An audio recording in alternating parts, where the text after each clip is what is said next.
Bom pessoal, bom dia, boa tarde, boa noite de novo, né? Vamos lá para o nosso tema do primeiro ano. Bom, a gente estudou primeiro o método científico, né, com Francis Bacon. Depois a gente estudou a sociologia como ciência, porque ela existe. O estudo das sociedades, né? Que é sociologia, sociedade, e logia é conhecimento, e assim vai. Então, conhecimento da sociedade, ou estudo da sociedade.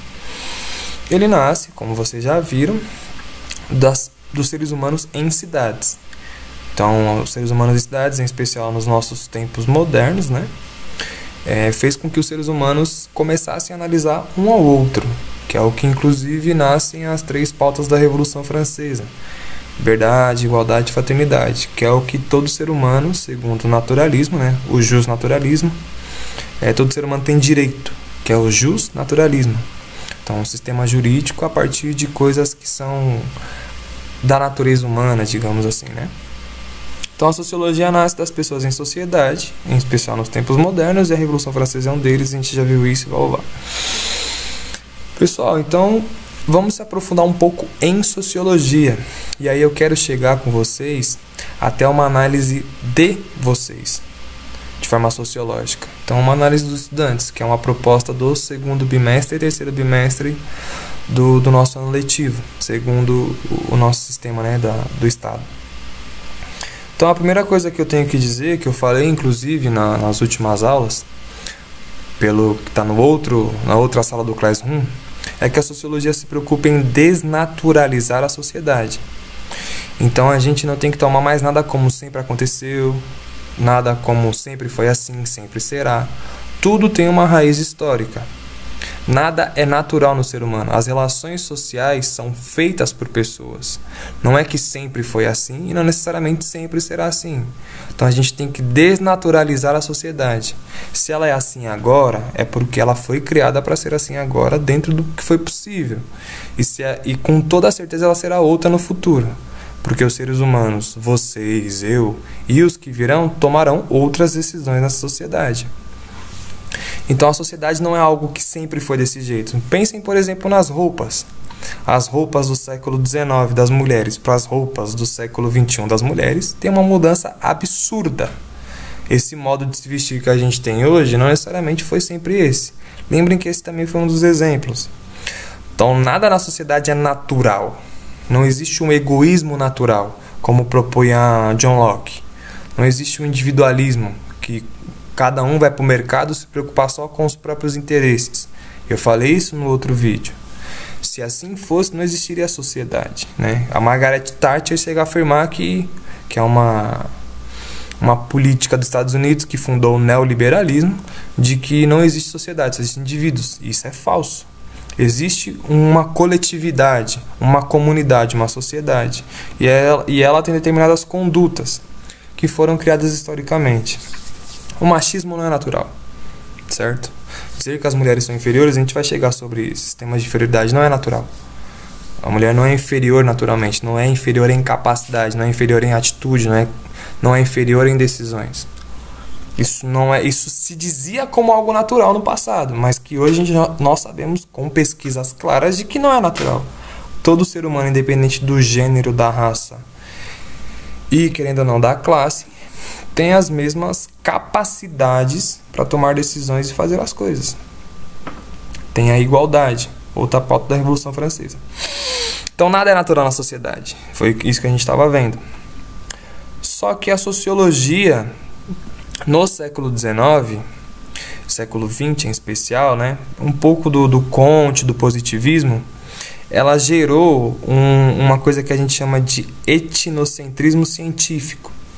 Etnocentrismo significa étnico, né? E centrismo significa centro. Então, etnocentrismo significa você achar que o seu povo é o centro do mundo. O seu povo, a forma do seu povo pensar é a melhor e a principal do mundo. Os franceses pensavam muito assim, os alemães também. Isso é um pouco das raízes do nacionalismo europeu. Achar que o seu povo, o seu jeito de ser, o seu jeito de conduzir as coisas é o melhor. Então isso é o etnocentrismo. E esse etnocentrismo europeu, que é nas raízes da sociologia, ele gerou uma coisa muito esquisitíssima, que gerou muitos problemas e vem gerando muitos problemas até hoje, que é uma análise evolucionista nas ciências sociais da sociedade. Então, teve um cara chamado Charles Darwin, que vocês muito provavelmente estão vendo em biologia, que ele falou da origem das espécies. E nessa origem das espécies, ele falou da espécie que melhor se adaptava ao ambiente e fazia essa espécie sobreviver, ao mesmo tempo que aconteciam mutações, enfim, não vou entrar nisso. Isso é biologia. Mas teve alguns seres humanos que colocaram essas análises da natureza nos seres humanos. E disse, diferente de Darwin, de que o branco era o mais evoluído, o mais avançado dentro dos grupos humanos na Terra. Então, isso é a raiz do darwinismo social, que é uma nomenclatura bem ruim, porque Darwin nunca disse que aqueles que sobreviviam eram os melhores.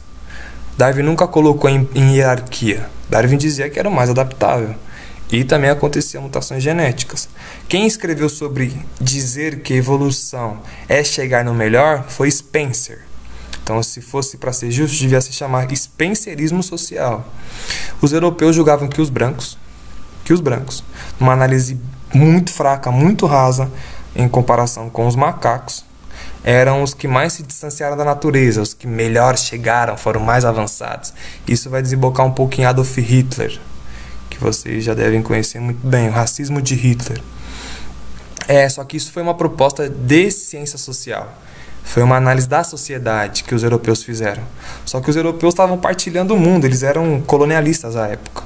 Então os europeus, como brancos, estavam justificando a superioridade econômica dos europeus, etnocêntrica dos europeus, para submeter o restante do mundo, que era indígena, que era oriental, que era negro, certo? Que eram os japoneses, os chineses, que eram submetidos aos europeus, os ameríndios, né? Aqui no nosso Brasil, no nosso continente, e os povos de África. Eles se colocavam como superiores, etnocentricamente, a todos os outros povos do mundo, os europeus. Então, um estudo da sociedade pode gerar problemas, não necessariamente vai dar em coisas boas. Eu pretendo deixar esse vídeo em 10 ou 11 minutos, tá? Isso gerou o etnocentrismo científico, que é você justificar com argumentos científicos, né? Que é o que o Franz Boas vai chamar de pseudocientífico. Você tem lá uma fraseologia científica, umas frases científicas, uns argumentos científicos, mas que não condiz com a realidade. Não, os brancos não são superiores aos negros. Isso é a raiz do que nós vivemos hoje, chamado racismo, que é comparar uma pessoa que tem a cor com macacos, sendo que existe inclusive macacos brancos dos olhos claros, viu? Existem macacos brancos dos olhos claros.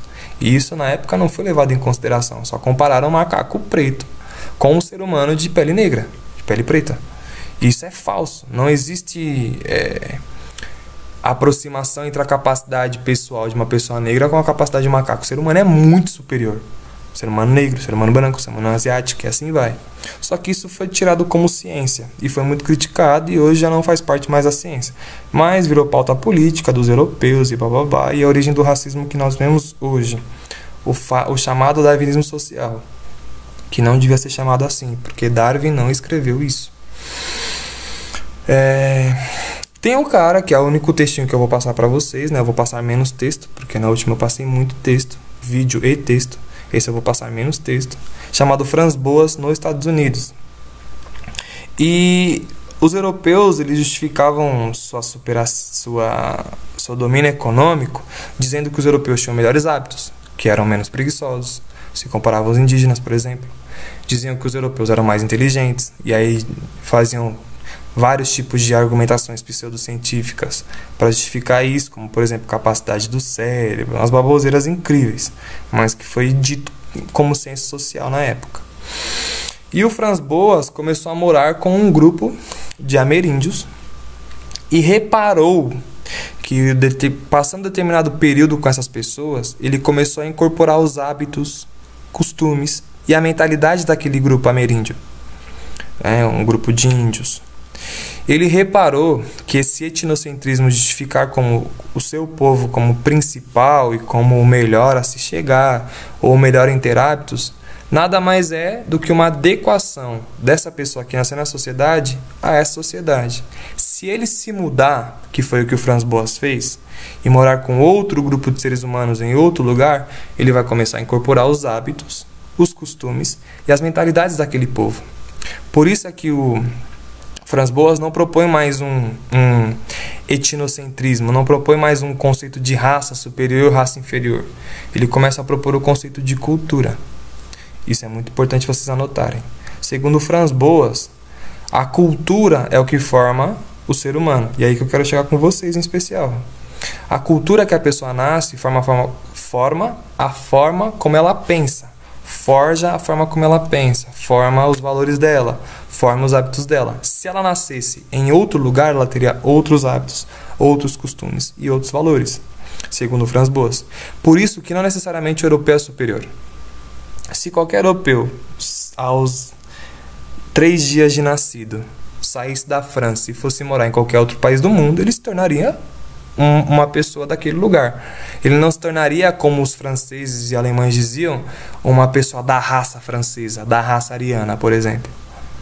Não, ele incorporaria outros hábitos de outro povo. Povo negro, povo indígena, povo asiático. Porque o ser humano é feito das relações sociais que ele vai tendo ao longo da vida. Vai de acordo com a sua cultura. Por isso, Franz Boas, ao invés de propor raça, propôs o conceito de cultura. Isso é muito importante para a sociologia. Esse conceito ele supera o etnocentrismo. Por quê?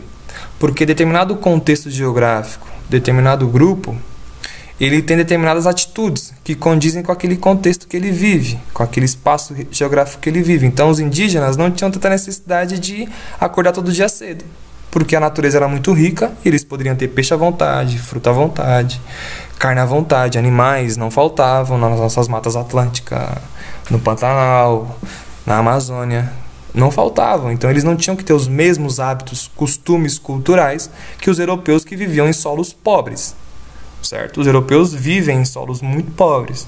A natureza geográfica dos europeus é muito pobre em comparação com os indígenas. Então, se ele nascesse se um europeu branco nascesse numa tribo indígena, ele consequentemente teria os hábitos, mentalidade e costume indígena. Por isso que para o Franz Boas não é a raça que determina as coisas. Não é a raça, é a cultura.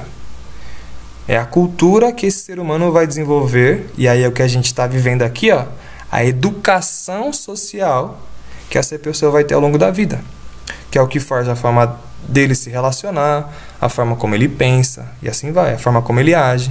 Tudo depende da sua cultura. E no programa Sociologia, já para finalizar o vídeo, ele propõe o seguinte: e os estudantes?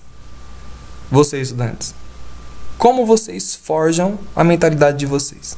Os hábitos de vocês? Como vocês formam o comportamento de vocês? Vocês formam a partir dos grupos que vocês são inseridos. Isso é uma afirmação. Então, vocês têm determinado comportamento, falam português, por exemplo, porque vocês nasceram numa cultura que fala português. Se vocês nascessem em outra cultura, falariam outra cultura. Vocês pensam, por exemplo, alguém nascendo na periferia, vocês se preocupam demais em sair à noite, porque o bairro é violento. Uma pessoa que nasce no interior não tem essa mesma preocupação. No próprio Brasil, ela não tem a preocupação de sair à noite, tanto quanto uma pessoa de uma periferia, com violência urbana. Então, quais são os grupos sociais que formam vocês, estudantes? Quais são? Se perguntem aí e pausem o vídeo. Vamos lá. Quais são esses grupos sociais? Então, o primeiro que a sociologia demonstra, e inclusive a antropologia, é a família. Então, a família, dentro da nossa cultura, forma um pouco da sua mentalidade e da sua forma de agir. Outro espaço é a sua comunidade, o entorno, as pessoas, seus vizinhos, a sua quadra de futebol que você treinou, seu negócio de balé, seu salão de cabeleireiro, todos os contatos humanos que você teve na sua comunidade e a sua educação formal, a escola. Isso forma sua mentalidade, seus hábitos, seus costumes. É isso que a sociologia estuda. Então vamos lá. Se perguntem aí, isso é uma questão que vai ficar, quais foram os grupos sociais que formaram a sua mentalidade? Na sua cultura, qual foi a formação do seu jeito de ver a vida. Como, por exemplo, há pessoas que seguem o jeito religioso de ver a vida. Há pessoas que seguem o jeito científico de ver a vida. Há pessoas que seguem outras formas de ver a vida. Tudo isso na sua cultura. Então se perguntem quais são os grupos que forjaram ao longo da minha história, até agora com 15, 16, 17 anos, a minha forma de ver a vida. Quais são esses grupos? Eu falei algum deles aqui. Então descrevam eles aí e me enviem pelo WhatsApp, ou pelo meu e-mail, ou pelo Classroom. Tudo bem? Então esse vídeo é mais curto, eu vou colocar uma anotação muito curta para vocês. E por enquanto Sociologia é só. Tudo bem, primeiro ano? Abraços. Valeu!